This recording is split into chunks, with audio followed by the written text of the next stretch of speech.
You're listening to Let's Talk Creation with Todd Wood and Paul Garner, the creation show where we learn, grow, and worship.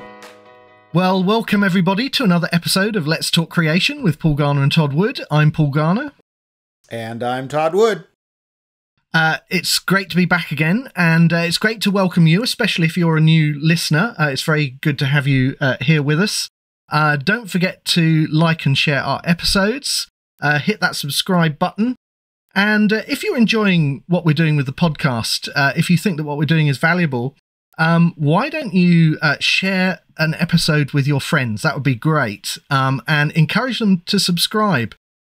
We love to see our audience grow.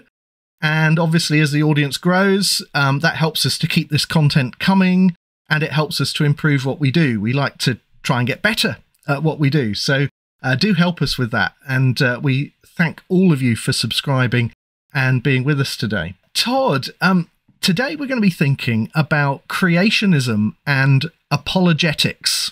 One of the most common concerns, and I hear this all the time, one of the most common concerns about YoungAge creationism is that it's an apologetic liability. At best, it's a distraction from the gospel, and at worst, it's a stumbling block that keeps people from hearing the Christian message. And this objection seems to come up a great deal. I hear it all the time. I hear it even from people who are kind of sympathetic to our YoungAge creationist position, but they're sort of nervous that if they say publicly that they're a YoungAge creationist, that this sort of somehow undermines their public sort of witness. And so as a result, often they avoid the question of origins altogether. And of course, some people simply adopt some other position other than YoungAge creationism that they think is going to be much easier to defend publicly. So is this something you've come across? I get it all the time. It's almost as if people consider the YoungAge creationist world to be kind of an embarrassment. Yeah, that Christians don't want to talk about this. You come across sounding insane.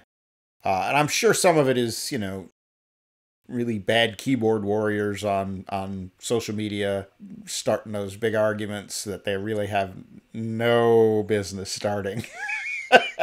So I can at least sort of sympathize. But at the same time, I think there's another level of this question that's not just about sort of the shock and emotional response, that we have to think carefully about not only what is the truth about what Scripture teaches, but how that can be effectively communicated to the world, to other Christians, and so forth. Yeah. So we thought that in today's episode, we'd like to talk to someone who has thought about this question a great deal and has some interesting perspectives on it.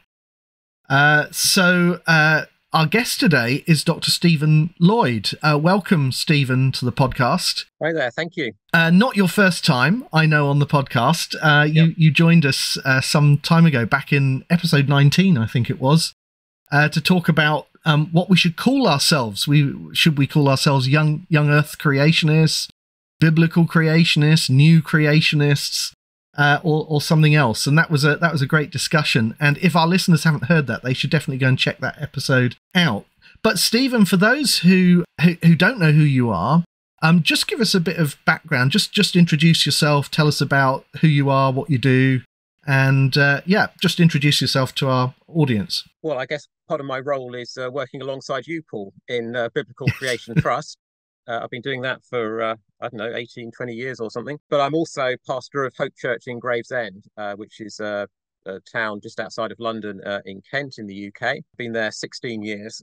But I guess my interest in the whole creation thing goes back beyond that. I was originally a scientist in Cambridge for many years. And this is, I suppose, in part where I first got into this whole problem and question of the apologetic liability issue. Yeah. Yeah, and obviously today as a church pastor, you're interested, obviously, not only to help Christians grow in their faith, but also that there's an aspect of evangelism and outreach involved in church pastoral work. So you're thinking about it as a pastor, as well as somebody who's had a long interest in the creation issue. How did you first get into this kind of apologetics side of the question? Tell us about that. Well, I was looking back at this in sort of preparation, and I realised I think probably the first sort of real public talk I did was actually in as part of a Christians in Science group in Cambridge, which, I mean, that's a group that would be, basically solid around theistic evolution. But and the title of the discussion, this was in March 1995, was Creation and Evolution: Choosing Between Heresy and Apologetic Suicide. And I wrote a little sort of paper to go with this. And basically my argument was that not only was theistic evolution heresy, it was also apologetic suicide. Because obviously the point of the title was, okay, theistic evolution, the downside there may be, the heresy. But when it comes to creationism, that's definitely apologetic suicide. And I was trying to argue, no, actually, theistic evolution is the worst of all worlds. So that, in some ways, is where this began. And over the years, I mean, obviously, I've been involved in creation ministry, so it comes up. But I mean, I've also done some lectures at Oak Hill College, as actually, interestingly, as part of their apologetics course on science and Christianity and apologetics. The creation issue was seen as part of the apologetics part of the curriculum, which I think is an interesting point, which we'll probably come back to. Yeah, so you don't believe in being provocative, obviously. That's something we've just learned about you.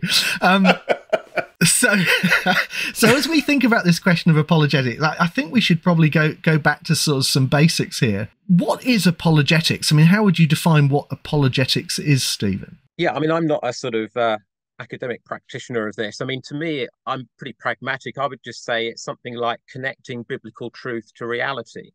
I mean, that's so much of pastoral ministry. You're trying to show that what the Bible's talking about is reality. This connects to us. This is stuff we need to take seriously. I think a more formal definition was sort of the application of biblical truth to unbelief. It's that same idea, but I suppose I have quite a broad view of it.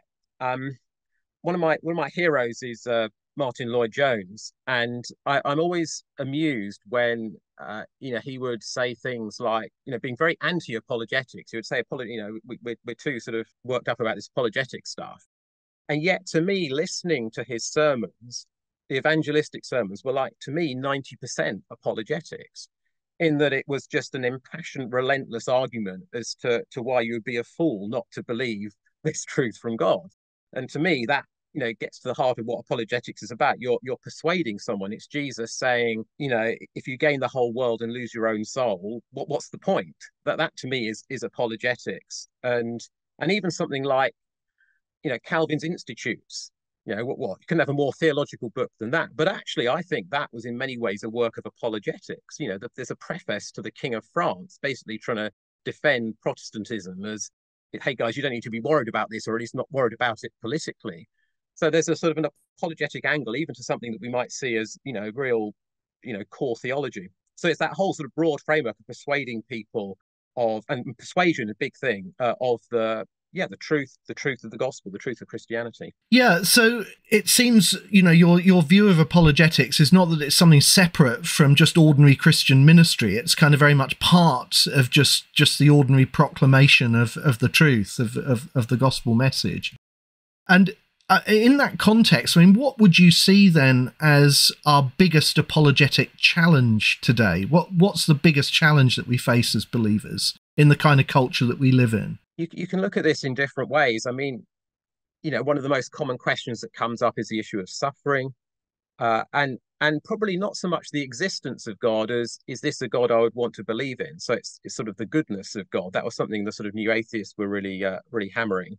I think beyond that, it's almost something that's not expressed, but actually is a bigger problem, which is the sort of irrelevance of Christianity. This is just this nice belief for you, this private thing. What's it got to do with me? There's no connection to reality. If it helps you, that's great. But I think that is actually our one of our biggest obstacles. And almost beyond that, if I can almost put it like this as well, as a pastor, actually, most of your listeners are not actually sitting there thinking with this intellectual problem of suffering, the goodness of God, or why is this guy talking to me? It's actually far more pragmatic questions of, why is my life going down the toilet? It's that sort of, that's actually what's bothering me this morning. How's this guy gonna help? So it is always about bringing that connection. Well, actually, we can help you understand your life, understand what is wrong and what the answer is. But obviously within all of that, creation is a question that comes up. particularly, when people say, science has disproved Christianity, normally what they're saying is this whole issue of origins, that somehow disproves the Bible or Christianity or whatever. Yeah, so it's about connecting, the Bible to reality. What you're saying, I think, is that it's showing that, belief in Christianity is not just like a hobby or a lifestyle choice that you might choose to make. It's about reality. It's about truth, and truth is universal. It's not something that's just personal to me. Is that kind of what you're saying? Yeah, and I think it's that connection to sort of, particularly with creation, to the sort of physical reality. Christianity is a wonderfully physical religion. We believe in a God who became flesh, and that you get that running all the way through. It's about history. It's about events. It's what God is doing. It's not just a philosophical system. So that actually is what creates some of the connection points. Yeah. One of the things I find all the time is that whenever people think about the question of origins, whenever they think about creationism, they're very much viewing it through what they see as an apologetic lens. That's always how they're kind of assessing creationism. For you, Stephen, would you say that that's the best way to think about creationism? Is it primarily an apologetics issue, would you say? I actually think that's the wrong place to start. And in some ways, just to sort of take a step back from that, the sort of whole approach to apologetics, I mean, the sort of traditional thing I sort of grew up with as a student was apologetic questions are these annoying things that people ask. You just got to find some quick answer to get, there's sort of hurdles to overcome. You want to get to the gospel, you want to get to Jesus and the cross. Someone asks something about, the reliability of the Bible or something else. Well, give them some, good quick answer to that, and then get them back to why they need Jesus as a savior. So there's these obstacles to overcome. Whereas I think actually that they're not distractions, they are hooks for the gospel, and that is particularly so with the creation issue. So you're right. The way this is often portrayed is that you basically have the Christian gospel, you've got the central truth of Christianity. That's what we want to be talking about. That's how we want to be evangelizing. This origins thing is this annoying question that comes up and is distracting us. It's this apologetics issue we need to close down as quickly as possible so we can get back to talking about Jesus and the cross. But I guess my sort of belief in creation, it doesn't come from this sort of apologetics problem. To me, it's actually a consequence of those core beliefs of Christianity. What I believe about the atonement, what I believe about the incarnation, what I believe about new creation, all has implications for how we then understand origins. So if you like, even if Darwin had never existed, even if this whole sort of origin thing was never even an issue in society, I would still be saying pretty much the same things. This would still be an issue I talked about because it's an outflowing of Christianity. So if you like, creationism then is a sort of theological system. It's part of mainstream Christianity. And obviously there's some apologetic implications of that, but it's not where you begin. So if you like, if I was putting creationism in a theological college curriculum, I'd put it there in the core theology section, not the apologetics section. Right. Yeah, and I think also the thing that strikes me is how often people assess a position based on how useful it is apologetically. And I often think that's completely the wrong way around. I mean, surely we should be deciding about the truth of something first and then thinking how we defend that truth apologetically, rather than deciding this is the truth we want to defend because it's apologetically useful. This seems a very strange way to proceed to me. I mean, I think to be fair, some of it is because people are thinking this isn't an issue that really matters very much. Right. Hence, let's just sort of close it down apologetically or whatever. And the problem then is because you're not seeing how this actually connects to core Christian doctrine. Yeah. But yeah, I mean, that is very much what drives the origins debate, and it is what is seen as the big attraction of theistic evolution. Here you've got, you've given some evangelistic talk. Someone puts a hand up and says, yeah, but what about the age of the earth? You just say, yeah, Bible doesn't really talk about this. We're quite happy with an old earth. Believe what the scientists say. Next question. You've avoided a whole rabbit hole of potential discussion and problem, and I understand that. I think the problem is that comes at a high cost. There's a bit of short-term advantage, it might seem, but I think the long-term cost of that is very high. And it actually also undermines us for other apologetic issues. Well, that kind of brings us on to the next thing I wanted to think about. You mentioned theistic evolution there. I'd like us to think about sort of some of the perceived strengths and weaknesses of the various positions on origins, because I think lots of Christians do adopt some other position other than young Earth creationism because they perceive that those positions have apologetic advantages, over creationism. I suppose we think in particular of old Earth creationism, intelligent design, theistic evolution, or if you prefer, evolutionary creationism. I know some people prefer that term. Perhaps we could look at each of those, and perhaps you could just sort of try and tease apart for us what you think are some of the strengths of those positions and what might be some of the weaknesses as well, apologetically speaking. I think with every position, including creationism, it's always a case of which problem do you want. Okay, that there are problems with every position apologetically of one sort or another. The issue is almost how you weigh up which are the bigger ones. And I think with theistic evolution, I suppose I've given the positive as it can sort of seem to close down what seems like a distraction. To me, the biggest problem is, well, okay, there's different problems, but I mean, one of the biggest problems apologetically is it plays into the irrelevance of God.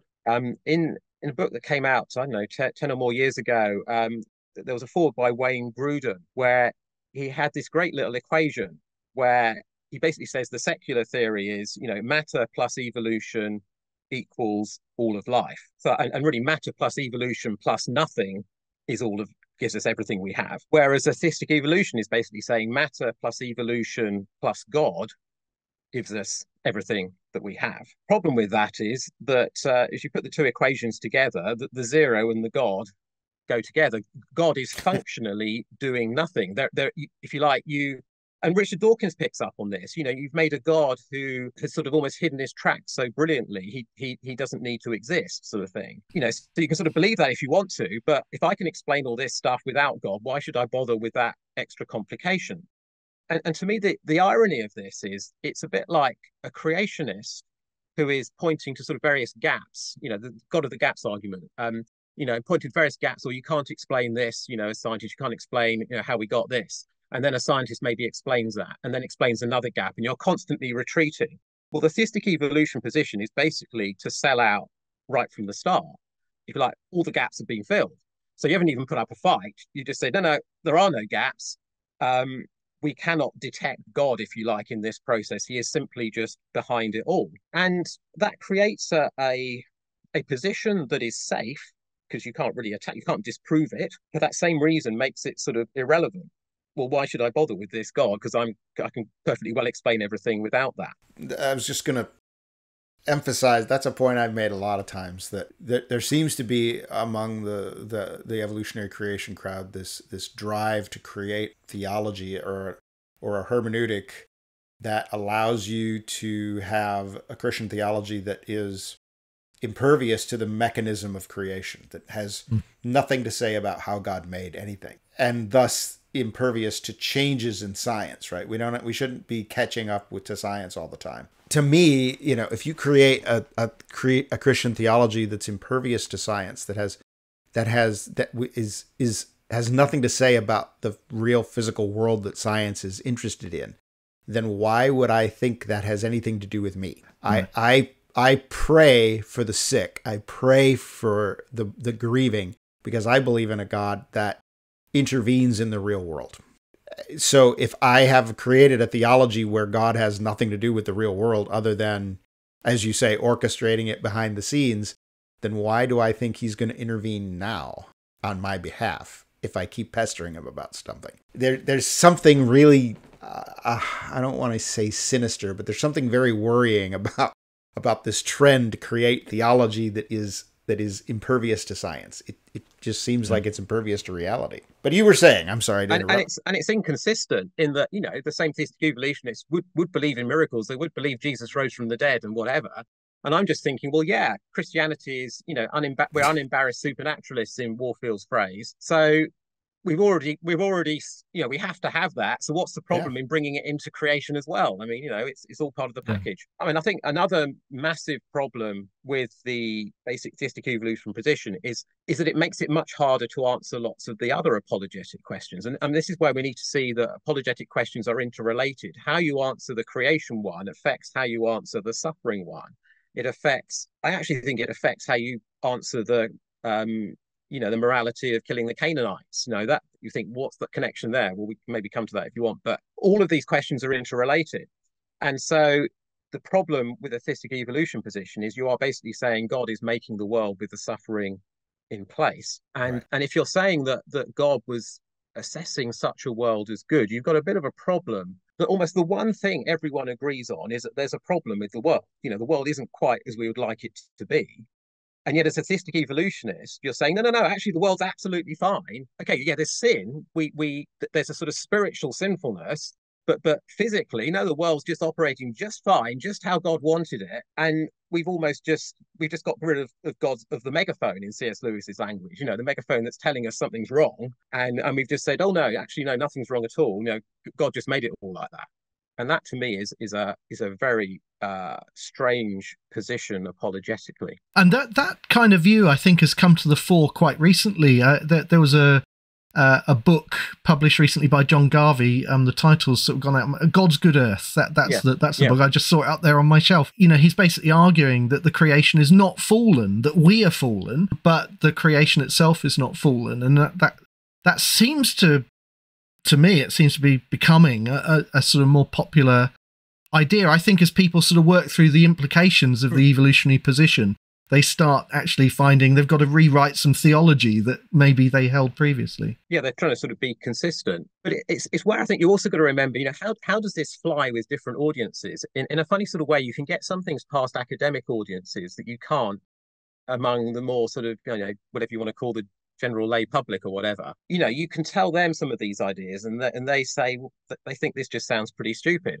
I mean, it's like the fact that amongst the public at large, there is actually still quite a high degree of skepticism towards, probably a misunderstood version of evolution in some form. And the academics are wondering, well, why are these people still not educated properly? Well, because there's something deeply implausible about it. And, and I think when, Christians come up with some bizarre workarounds, a bit like, that God put the suffering in place before the fall, the sort of the Dembski argument, try preaching that. I mean, that is a hard one to preach convincingly, I think. And again, if you're in a certain academic frame, you can sort of think, yeah, that sounds really clever. But I just don't think it flies in the general public. So we need to see how this works in different contexts. I mean, I guess, we focused, something like intelligent design. Yeah. I think has great strengths apologetically, partly because it's pointing to evidence that we can all intuitively understand. That there's sort of philosophical arguments you can make in a design area, but the most powerful ones are, the sort of classic things of taking something like, the eye or something else that just is so clearly incredibly complex and seeing that how this is, there's a design intuition in all of us. And I think that is very powerful. And so when you're arguing that this came about by an undesigned process, you're arguing against people's sort of reason. And that is going to be uncomfortable. I think people like Dawkins kind of acknowledge that, don't they? In the sense that they talk about designoid objects that give the appearance of design. They kind of acknowledge there is the appearance of design, but then they have to sort of counterintuitively argue that it's not really design at all. So it does kind of appeal to people's instinctive understanding of what design looks like. That's kind of the whole thrust of The Blind Watchmaker, right?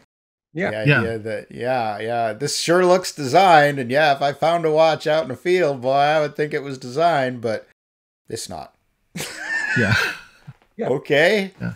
Sure. Yeah. Yeah. So, that to me is a great strength. And I mean, the downside, I think, of intelligent design, well, okay, the way it functions, sometimes people can see it as a bit of almost as deceptive, that as in, well, actually, you guys are really just creationists, which actually isn't actually fair. I mean, actually, a lot of ID guys are not, creationists like us, but it's somehow seen as a bit underhand. Whereas almost as a creationist, well, we're being very, very open. We guys believe the Bible. There's nothing to hide here, Yeah. which in a funny sort of way can be a sort of an advantage.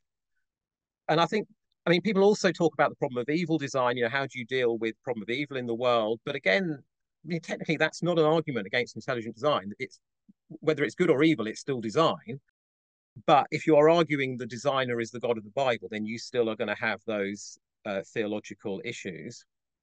And perhaps on the scientific side, you've got the problem that intelligent design isn't really a model of Earth history. It is saying there is, rigorous scientific evidence for design, but it's harder to do, I think, real positive research in the way that we can as creationists. Stephen, I've heard you sort of talk about this analogy about sort of a military campaign when you're comparing ID and creationism. Just sort of tell our listeners about that, because I found that quite a helpful way to think about it. Yeah, I mean, some creationists are quite sort of negative about intelligent design.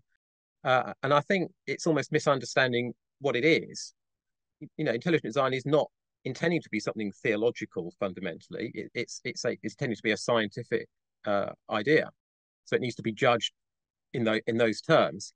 So I see it as if you're comparing sort of, you have air warfare and the ground troops in well, warfare is always evolving, isn't it? But that's how it's often been. And you often use air power, don't you, to soften up the enemy, to destroy some targets before you send in the ground troops. And I like an intelligent design to be like the air power. They're very effective at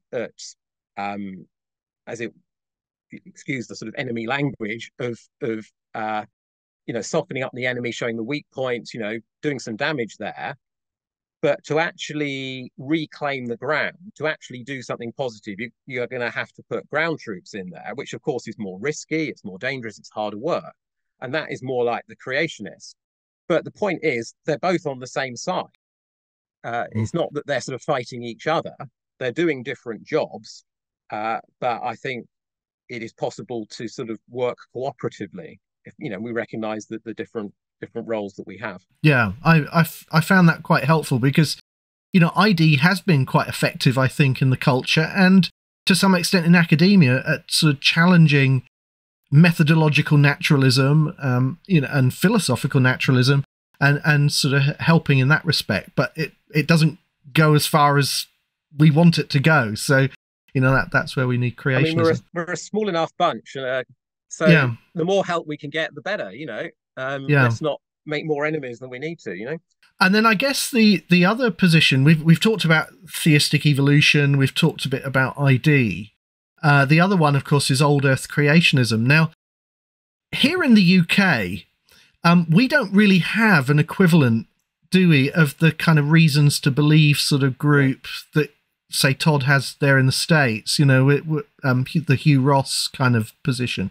I think it's probably, if you talk to a lot of people, a lot of ordinary Christians in the pew, it might be a kind of position that a lot of ordinary people hold. They kind of question evolution, but maybe believe in an old Earth. But it's not the kind of thing, I think, here in the UK that has any kind of academic status, I don't think. Perhaps in the way maybe it does a bit more in the States. But what would you see as the strengths and advantages of that position, Stephen? Well, a bit like theistic evolution, it seems to get you out of a hole. You can say, yeah, we believe the Earth's old, whatever quite you mean by that. And yet you can sort of keep the sort of Christian side on side by sort of being a bit skeptical over evolution almost. You can sort of try and keep everyone happy. But to me, it's actually the worst of all worlds. I mean, I think if I wasn't a creationist, I'd be a theistic evolutionist because I think it's a more consistent position. The problem with, there's lots of, one problem is just it's very ad hoc. I think in what evidence, you'll pick the bits of evidence that seem to sort of fit with the Bible. You'll interpret the Bible in a certain way to fit with the latest scientific ideas. It's all very ad hoc and it keeps sort of shifting around as some new science is discovered. And I think for that reason, it's actually quite unconvincing to a non-Christian. This just seems a bit like a bit of casuistry. You're just trying to sort of steer away so that you can avoid the difficult implications of what your book seems to be teaching. And I'm not actually sure you get much scientific kudos either, because if you're not, for example, believing in the sort of continuity between animals and human beings, then that's pretty much a pretty big red line in the sort of atheistic or conventional, academic world, the whole point about evolution is it is this seamless path with us as the latest people on it. So they're going to think you're a bit weird in not accepting that. So, what have you really gained? And you don't really have a scientific way to address the scientific issues, because you're constrained by basically accepting the evolutionary narrative, at least the chronology, the sort of time scale. Yes, there might be some miraculous intervention, but the essential framework is what you have to work with. So it makes it very hard to do any real science, I think, within that. You're just sort of trying to pick out different things other people have discovered and trying to make use of it. Whereas as creationists, we can start afresh. We can have totally different scientific model, which in some ways makes things more difficult, but it also makes things easier. It gives you you can start to develop totally different scientific models that can actually begin to explain some of the problems we're worried about. Todd, do you have any sort of insights into old Earth creationism? Because I kind of get a sense that, at least in an organised way, it's sort of bigger in the States than it really is here. I think here, people tend to be the theistic evolutionists or young Earth creationists. At least those are the only sort of formal organisations that we kind of have here in the UK. Yeah. So, here in America, I think the big thing that's different here is the Christian college and university. So we have this large it's a large population of these Christian colleges that run the full gamut of, there's schools that are utterly, thoroughly theistic evolution and will not consider creationism at all. And then you have sort of the YoungAge Creationist, who will not consider theistic evolution at all. And you got everything in between. And I think there are a lot of people out there who I would say are very impressed with the physics of, say, radiometric dating, and they find that very compelling. And they think, well, maybe day age is okay. If you just take away Genesis 1, you sort of reinterpret Genesis 1, then you could probably squeeze in some old age stuff. I don't want to say they don't think through, because they do think through. And they would say, the Bible doesn't teach anything about animal death. I'd say there's something there biblically and theologically. They're fitting into sort of the more sort of inferential gray areas of biblical clarity, I think. And I think they're not making the connection with those core Christian doctrines. They're not seeing how, they don't see that it's relevant. Whatever actually has an impact on this. So actually they have the same theological problems as a straightforward theistic evolutionist. Yeah. But I would also agree with your assessment on this, the idea of the eclecticism of it, that physics and geology, the evidence for the old Earth is really compelling, but the evidence for evolution is not compelling. I just find that to be utterly arbitrary and unconvincing. Yeah. If you think the evidence for the age of the Earth is compelling and the fossil record is compelling, there really isn't any reason for you to say, no to evolution. It's just you're just cherry picking what you think is scientifically acceptable. And so I don't, like you, I don't find it a very convincing or appealing position to hold. It creates weird theological problems. And yes, it sort of exists in this weird gray area of biblical possibility, but again, theological questions. And then scientifically, it just seems to me to be really strange. And it's probably popular. It's probably half, looking at surveys of American evangelicals, is probably half the church is that. And I would say that, given that those are surveys of lay people, it's probably people who haven't really sat down and given it a lot of thought. They hear National Geographic tell them that dinosaurs lived millions of years ago, and they don't really think about that. And it must be before the time of, Adam and Noah and so forth, when there were no people around. And so they just don't see how it all connects together and why it's relevant. We should do an episode about why those things are relevant, Paul. Maybe someday. Yeah, we should. We certainly should. Well, this kind of brings it. I mean, we've looked then at these various other origins positions, but it kind of brings us to young Earth creationism. So many people focus on what they see as the apologetic disadvantages of young Earth creationism. But Stephen, what do you think are some of the advantages?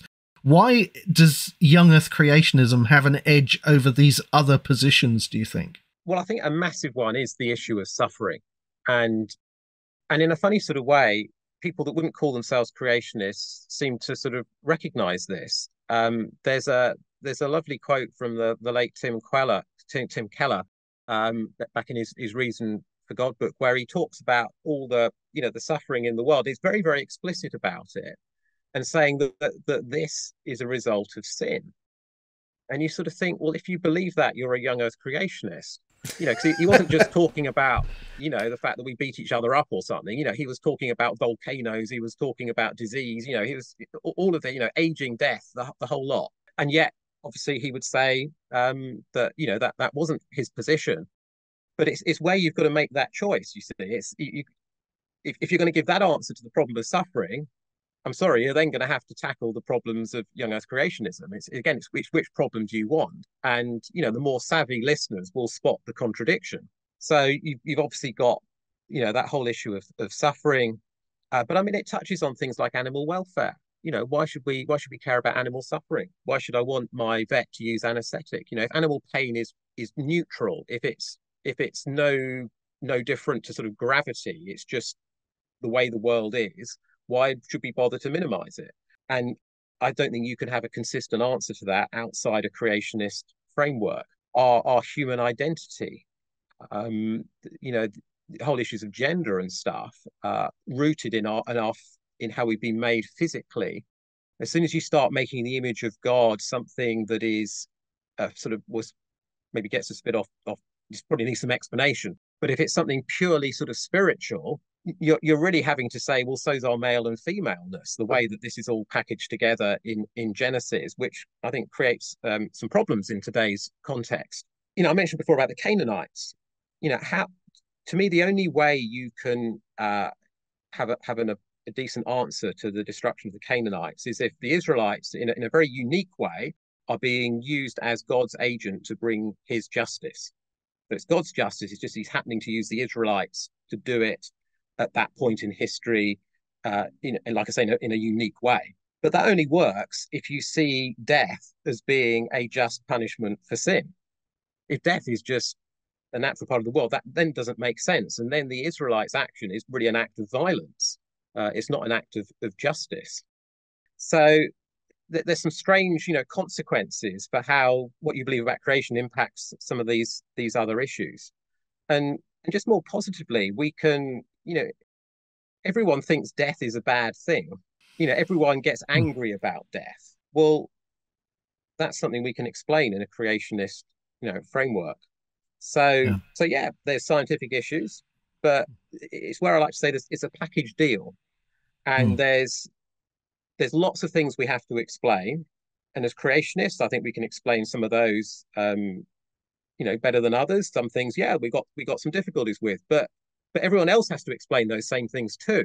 And I would say, as an overall package, we can do this the best. It doesn't mean there's not any problems with it, but we, I think, can do the best. So it's having that holistic view, I think, of apologetics. It's not just, there's just this funny problem about science and creation. No. It's linked together with our whole Christian theology. And this is very practical, I think, because I'm sure you would say this as a pastor. If you think of death as just something natural that God created in the beginning, this is how it's always been, that's going to have pastoral implications, how you deal with people who are facing death or bereavement, isn't it? I mean, there are certain things you're not going to be able to say to someone, well, this is not how God originally intended things to be. I mean, you can't say that, can you, as a theistic evolutionist, basically? Totally. And the sort of suffering that leads to death, you have to say either cancer is good in that it's part of a world that God pronounced good, or if you're going to say cancer is bad, in effect, you're saying that God is bad because this is what he's made. He's made bad things. And we presumably judge, and the atheists pick up on this, we judge God by his actions. Well, if this is what he made, he must be a bad person. So that's a pretty unpleasant choice, isn't it? You know, cancer is good or God is bad. Yeah, I'm not sure I want either of those. Yeah, And so, yeah, pastorally, this has massive implications. And what about some of the other sort of benefits, would you say, of the young Earth creationism as an apologetic? I've heard you mention in the past, I think, Stephen, that it has a kind of shock value that can be helpful in apologetics. Yeah, I mean, yeah, I'm trying to think where I've said that. Well, in the sense that, yeah. You know, if you say to somebody, well, you know, I just take the Bible in a straightforward way. I really do believe that the world is young and that the earth is made in 6 days. People are often so surprised that somebody, you know, in the 21st century still believes this, that it almost demands a kind of response. It's not the kind of thing that people are apathetic about. They're at least going to ask you questions about it, I think. Yeah, and the worst response to anything is no response. You know, it's like the worst response to a sermon is no response. Someone arguing with you or saying they didn't understand it or something. Well, that's better than just, you know, doing nothing. And you're right. So provoking a response, I think, is helpful. And there is that shock value. And I think it perhaps as well undermines, I think, what is a common Christian perception that somehow apologetics is about showing that we basically believe the same as you. You know, it's constantly trying to minimize the distance. You know, we actually we're not so different after all. I think that by and large is a flawed strategy. In fact, we almost need to show people we disagree on far more than you. You think we think we're disagreeing on some issues of morality. You ain't seen anything yet. You know, we disagree on the whole history of the universe. You know, we disagree on the whole, you know, being of who God is. You know, we disagree on our human identity. You know, it's not just about this sexuality stuff. You know, that's trivial. We disagree on everything, and actually, that almost helps you to reframe the question that it's that we are assessing our morality, all those other things within a much bigger framework. So yeah, the shock value, I think, helps us with and that, I think. You know, I mean, I could just mention a couple of examples, you know, in my own experience where this has happened. I remember once going to speak at a meeting at a church where a visitor came along and got very angry in the talk. I could see he was visibly getting angry, you know, during the talk, and he kind of exploded at me in the Q&A. But what was interesting was that he was the guy who hung around afterwards and then asked me to go and have a conversation with him afterwards. He wanted to go and sit down and have a drink afterwards and talk to him. So it's really interesting that reaction that seemed so negative, it kind of intrigued him to want to know more about it as he sort of, you know, cooled down a bit. And there was another occasion when I think you were with me, actually, Stephen, in Poland, where there was a guy there who'd actually helped to organise the creation conference that we were speaking at. And he had become a Christian because he had been invited along to some talks that I'd done in Poland some years before. And he was an atheist. He actually came along determined, he said, to sort of pick apart what I was saying, and had gone away and doing sort of his own research and reading, had actually come to creationist convictions and became a Christian. And then was working at the Bible college that was then hosting the conference we were speaking at. So, you know, that kind of shock value, and it forces people to engage, even if they kind of get angry or want to go away and try and disprove what you're saying. And I think it's important to have a real confidence in what we're saying, because again, I think that can sort of undermine people. I mean, probably the most sort of hostile media context I was in was this program called The Big Questions, where you had sort of quite a sort of big panel on either side, which also makes things complicated when you've got so many different people involved. But while I was in the middle of giving an answer on that, the host, Nikki Campbell, who people in the UK would know, sort of just interrupted me and said, so you believe Lot's wife became a pillar of salt? And unfortunately, the bit of research I'd done before the program, I watched a couple of episodes, and he'd actually brought this same objection to someone else. It's obviously one of his pet, things that he thinks is unbelievable in the Bible. And I remember thinking the other person's response to this was not really terribly, it was sort of trying to sort of, in a sense, almost minimize the problem. So I was sort of a bit prepared, if you like, when this came up. And I remember I just looked at him and said, because he said, so you believe Lot's wife became a pillar of salt? I just looked at him and said, well, of course, and just moved straight on with what else I was saying.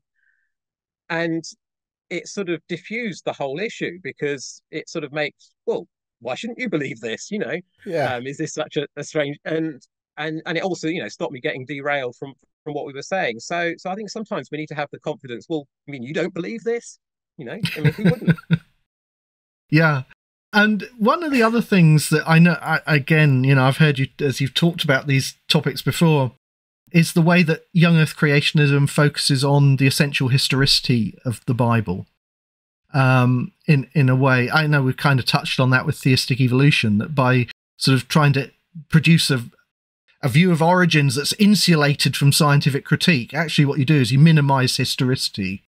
So I don't know if you want to say anything about that.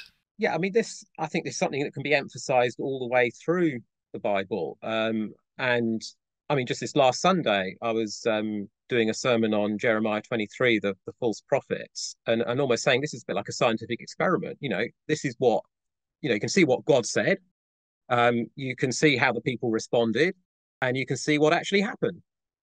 So it's almost like, a real-time experiment. Well, let's see what happens if you listen to God's words or not. And, Jeremiah was warning the Babylonians are going to destroy you. The prophets were saying, oh, no, it's all peace. It's all going to be fine.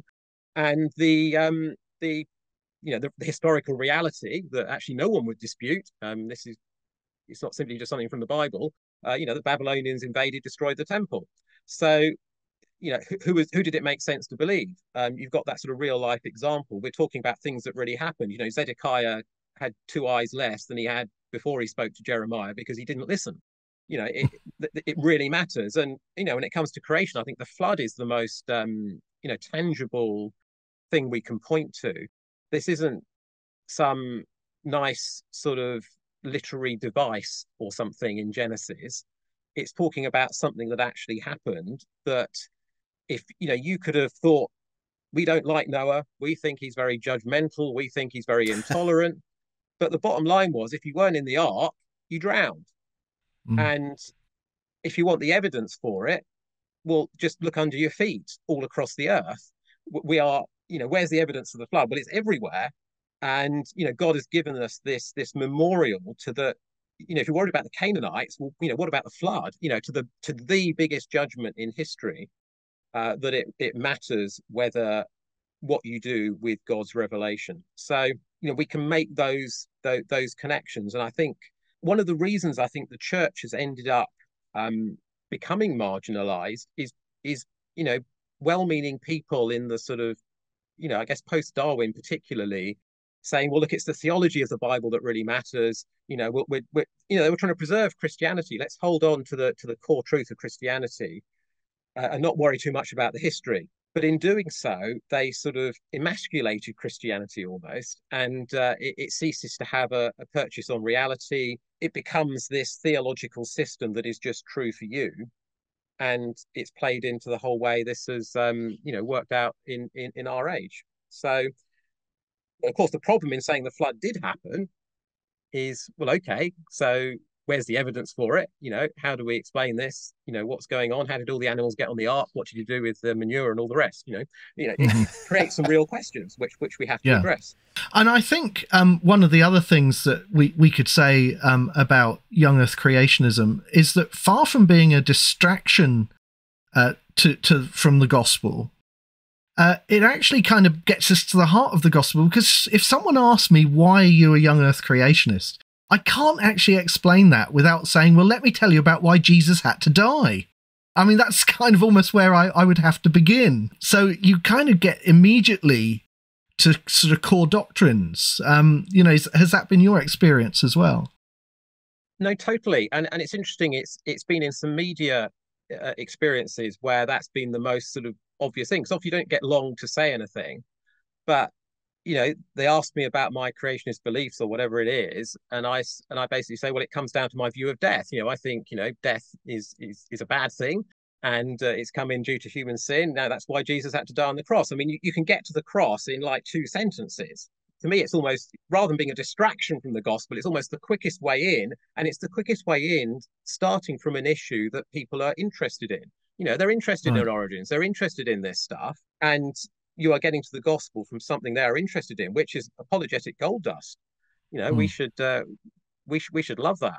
This kind of brings us to sort of some practical questions, I think. You've had quite a lot of experience, I know, both as a pastor, also sort of on TV, radio, university outreach, where you've had to sort of answer questions about these sorts of topics.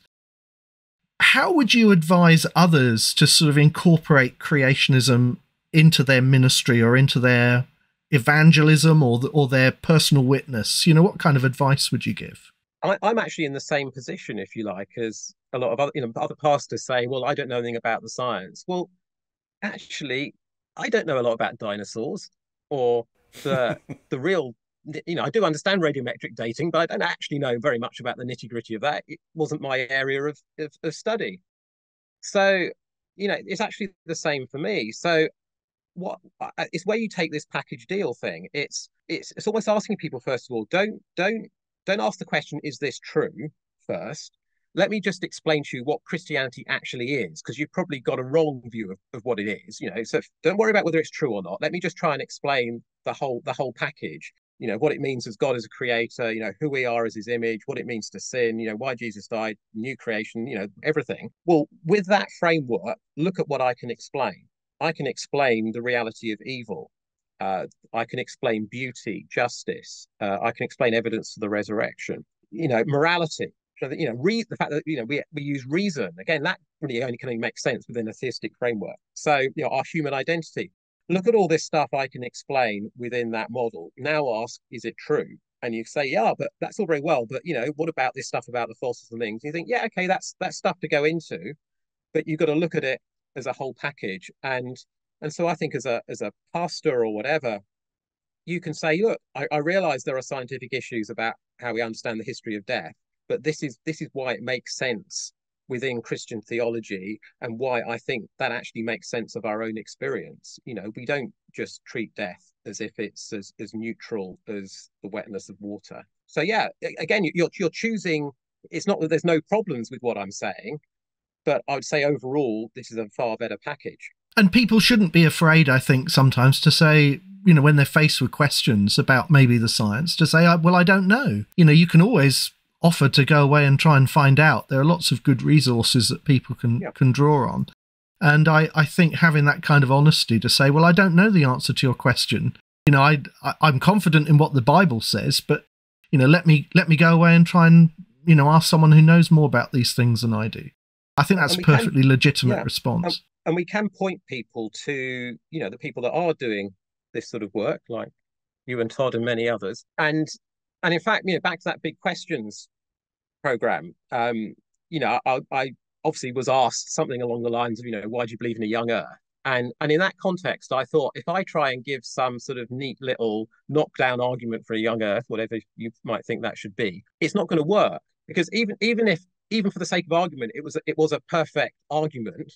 Steve Jones was opposite me, and people would believe him. And if he said this is just a load of rubbish, people would believe him, not me. So it just wasn't going to work in that context. So what I actually said was, well, I think YoungAge Creationism is a fruitful research program, and I remember Steve Jones. Well, I think his sort of eyebrows sort of went up a few notches when I said that he wasn't quite expecting that, and that's a bit harder to address. Well, what do you mean by fruitful research? Well, let me tell you about some of the work they're doing, and it's almost saying this is something of benefit to, even if we're completely nuts, we are doing some work that is of benefit to everyone. We're discovering some new things. You might think the framework is completely wrong, but we've got you some new data on these, these rocks in the Grand Canyon. We've discovered these things about these fossils or whatever. You can have that data too, and let's all try and explain this stuff. So it's a harder thing, I think, to attack. We probably ought to be drawing to a close, because I think we've been going for almost an hour now, and it's been fascinating, a really great discussion. But just finally, are there any other things that we haven't talked about that we ought to, or any other sort of hints, tips, things to avoid maybe, as well as things to do, if you want to sort of think about how practically you can sort of share your faith as a creationist? I think don't try and do everything. Don't try and make out you're an expert on everything. And aim for a draw. We're not aiming for a win, we're aiming for a draw. Because if, given the sort of cultural mismatch here, if you can simply get people to acknowledge that there might plausibly be something of what you're saying, that is actually quite an admission. Or to say that a creation model has some comparable power to an evolutionary model is a pretty big admission. So you don't have to sort of destroy evolution or something. I mean, a draw is a win in this sort of context, I think. And, I think we can always point to, there's things that evolutionists are going to struggle to explain. There's things they're going to explain rather well. There's things that, we're going to struggle to explain, but we think we can explain these other things, quite well. So we're all actually in pretty much the same boat. And simply to be in a position where people are willing to engage with you is actually quite a step forward. So I think that there's too much of this trying to sort of win the debate or somehow shut down every evolutionary department in the world or something. I mean, that's just crazy. We don't need to. Stephen, thank you so much for your time today. That's been a really helpful discussion. I hope our listeners have found that helpful too. I'm sure they have. I want to just mention a few resources, because if people want to read more about these kinds of things, Stephen has contributed a chapter to this book, which I think is out of print now, but you might be able to still pick up a copy. Debating Darwin. It was published in 2009, and it's one of those debate books, but Stephen has an absolutely brilliant chapter in this book. Christian theology and neo-Darwinism are incompatible, an argument from the resurrection. And the book is worth reading for that chapter alone. So do try and get a copy of that. And there's also Stephen's booklet, Adam or Death, which came first, which we published in Biblical Creation Trust. And you can get that from BCT. And that's well worth reading too.